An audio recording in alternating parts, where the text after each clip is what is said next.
How's it going, everyone? This is the George here, and today I'm going to be reviewing Captain America: The First Avenger. That's right. With Captain America: Brave New World coming out, I figured this would be a great time to review the Captain America movies that I haven't reviewed yet. I did review Captain America: Civil War a few years ago, leading up to Black Panther: Wakanda Forever. So I'll put the link down below to the Civil War review if you missed out on that. But yeah, I figured this would be a great time to review the movies with Captain America that I haven't reviewed yet, especially because Captain America to me is one of the best characters in the MCU. Chris Evans' performance as Steve Rogers has been fantastic in the MCU from his first appearance in this movie to his last appearance in Endgame. But yeah, this movie was directed by Joe Johnston and stars Chris Evans, Haley Atwell, Tommy Lee Jones, Hugo Weaving, Stanley Tucci, Sebastian Stan. And this movie takes place during World War II. You got Steve Rogers, little skinny Steve Rogers, who wants to go fight the Nazis, but due to his poor health conditions, he keeps getting rejected. He keeps trying to sign up under false names, but a German scientist, played by Stanley Tucci, decides he's the perfect candidate for the super soldier program that they want to run. And so we see the origins of Captain America, Steve Rogers becoming Captain America, becoming the super soldier, the people that helped him get to this point. How he was used for propaganda at first, and then went out to go save his best friend and face off against the Red Skull, played by Hugo Weaving. And yes, I kind of gave some spoilers out already, but this movie's been out for almost 14 years now. I can't believe it's that old.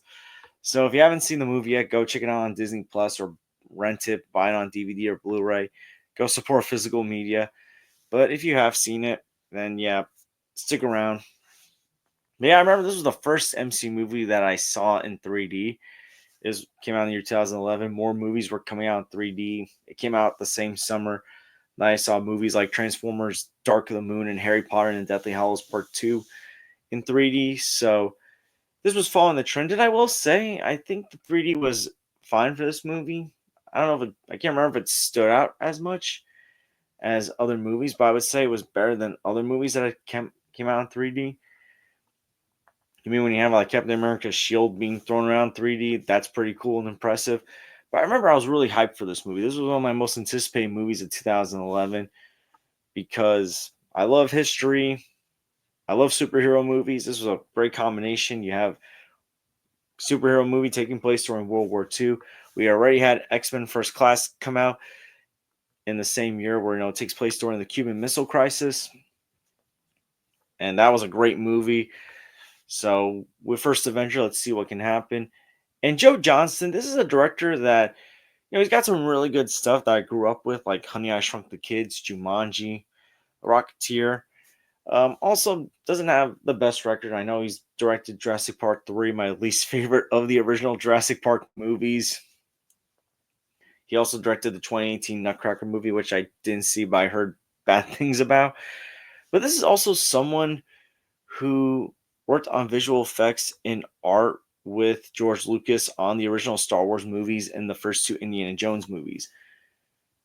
So he worked for Lucasfilm, which actually explains why this movie does feel similar to an Indiana Jones movie at times. Like, of all the MCU movies, this has the most feel of an adventurous historical action movie similar to Indiana Jones, which is probably why I enjoy this movie a lot. And to me, I've always loved this movie since it first came out in theaters. This was my third favorite movie of Phase 1 behind Iron Man and the first Avengers. But I also feel like this is a movie that I think has aged the best and has gotten better over time out of any of the MCU movies. Now, I'm not saying this is one of the top 5 or even top 10 greatest MCU movies of all time. We've gotten great movies afterward. But to me, this is a movie that I still consider to be great. It's definitely one of the top 15 best MCU movies of all time. It's one of the MCU movies that I rewatch very often. It has like the best rewatchability factor because there's an enjoyment level to the movie that I think has been consistent for many years. It feels like a consistent movie where you have the enjoyment, you have the Avenger. You also have the tragedy because this takes place during a war. I mean, you feel how upset and hurt Steve Rogers is when the German scientist, played brilliantly by Stanley Tucci. I didn't even recognize Stanley Tucci when I saw this movie. When he dies, how heartbroken Steve Rogers was when he assumed Bucky dies during the train sequence, action train sequence. There's always like a fight sequence on a train in a superhero movie. And later in the movie, when he flies Red Skull's plane into the Arctic to prevent it from killing a whole bunch of people in New York, it's flying to New York and he crashes it into the Arctic to stop it. Like there's still that feel that yeah, there are emotional tragic moments in this movie, and those are captured very well. I'll say the action is handled well in this movie. I enjoyed the action a lot in this movie. Although I remember a lot of the action sequences that were shown in the trailers, they're more so for montage moments, like montage action moments, which is a little disappointing. But I'll say like the montage moments are great. The full-on action sequences when he's saving Bucky and the team that would eventually be his Howling Commandos, that was a great sequence. His first time facing off against the Red Skull, great tense moment. The final fight sequence, particularly on that plane, great as well. And as I said before, Chris Evans, he's terrific as Steve Rogers. I love the character of Steve Rogers. This is someone that just wants to do the right thing, that will make the sacrifice play. Like someone who, you know, it wants to be a great man, does a great job. You got Haley Atwell as Peggy Carter, terrific character. I love the dynamic between her and Steve Rogers. The chemistry between them is great. And Peggy Carter is just one of those characters that she don't put up with nonsense, and you just love her whenever she puts her foot down and when she basically tells people off or shows that she's not someone to mess with. Tommy Lee Jones plays a colonel that you would expect Tommy Lee Jones to play. It's perfect for Tommy Lee Jones. Sebastian Stan as Bucky. This is before he becomes the Winter Soldier. I love the dynamic and friendship between him and Steve Rogers in this movie.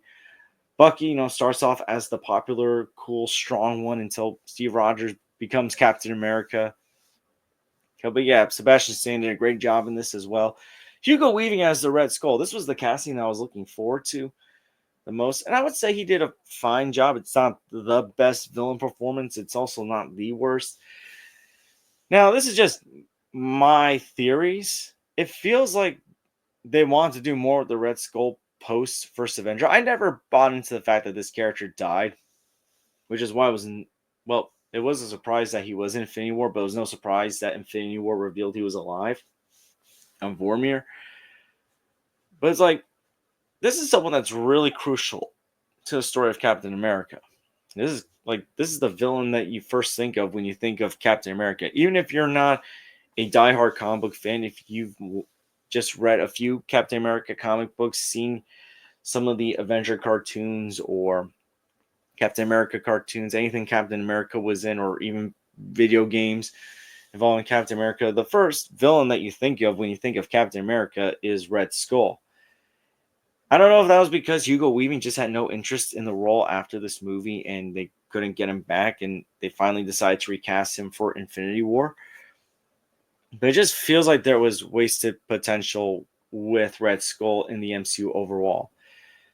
Now, another thing I like about this movie is it feels like there's a great balance of focusing on telling a solo Captain America story, his origin story, while at the same time also setting up the MCU and building it up. You have the Tesseract in this movie, which becomes really crucial to the first Avengers movie, ties into the first Thor movie. You got young Howard Stark, played by Dominic Cooper, or before he has a son named Tony Stark, and it kind of gives you a little hints and teases of what the dynamic between Steve Rogers and Tony Stark's going to be in the MCU beyond this. Also, just a fair note, this is actually the last MCU movie that was distributed by Paramount Pictures, because from the first Avengers movie and afterwards, with the exception of the Spider-Man movies being distributed by Sony Pictures, every other MCU movie was distributed by Disney after this movie, which which explains why this movie might also feel different in tone and color tone as far in comparison to the other MCU movies that come out after this. But I enjoyed the World War II setting a lot. I enjoyed the costumes, how they looked. I love Captain America's costume in this movie. This is actually probably my favorite version of Captain America's costume. And the Alan Silvestri score. This is probably one of my favorite MCU scores overall. This is the same like Alan Silvestri. He worked on a lot of scores for Robert Zemeckis, like Forrest Gump, Back to the Future, Castaway. It just feels like it fits just right in this movie with that sense of patriotism to have during World War II. I also like the Star Spangled Man with the Plan sequence where he's being used as propaganda before he goes out and saves Bucky. That was a really entertaining, fun sequence before we get into the big action stuff in the movie. I will say the pacing of the movie at the beginning does feel slow. Does take a while for this movie to begin. I get it. You want to build up, you want to develop this character well, but I feel like in comparison to the Captain America movies directed by the Russo brothers, which are also longer than this movie, I feel like the pacing in those movies is better than in this movie. And I will say, I love the ending of this movie. This is one of those bittersweet endings in the MCU that was done before the ending of Civil War, Spider-Man No Way Home. To me, this is one of the best endings where he crashes the plane into the Arctic and he wakes up nearly 70 years later in what was, modern at the time, modern day New York City, early 2000s, 2010s, 2011 New York City, and meets Nick Fury, once again played by Samuel L. Jackson. And it just ends there. It doesn't end with him reuniting with Peggy Carter. In fact, that doesn't even happen in a mid-credit sequence. They wait until Winter Soldier for that. And I think it ended well for that. The fact that he wakes up and realizes that his whole world is different.